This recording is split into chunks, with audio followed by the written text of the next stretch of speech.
ইসমাইল হাক্কি তিনি বলে দিয়েছেন অমিন তাজিমিহি আমালুল মাউলিদ ইসলাম ইয়াকুন ফিহে মুনকার।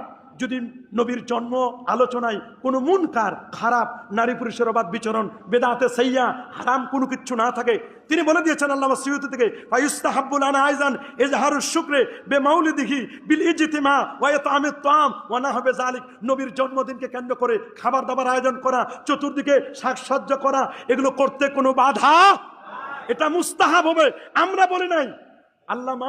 আল্লামা ইবনু তিনি বলে দিয়েছেন ইসমাইল হাক্কি, ইমাম ইসমাইল হাক্কি মুজতাহিদ ইমাম, তিনি বলে দিয়েছেন নবম দলিল আল্লাহ তাআলা বলে দিচ্ছেন স্পষ্ট করে সূরাতুল হজ্জের 36 নম্বর আয়াত ওমা ইউআজ্জিম শাআইর আল্লাহ ফাইন্নাহা মিন তাকওয়াল কুলুব। যারা নবীকে তাজিম করবে তাদের সিনায়, ওমা ইউআজ্জিম শাআইর আল্লাহ, যারা আল্লাহর নিদর্শনাবলীকে সম্মান করবে তাদের সিনায় তাকওয়া আছে। আল্লাহর যতগুলো নিদর্শনাবলী আছে, নবী কি তার মধ্যে সবচেয়ে শ্রেষ্ঠ?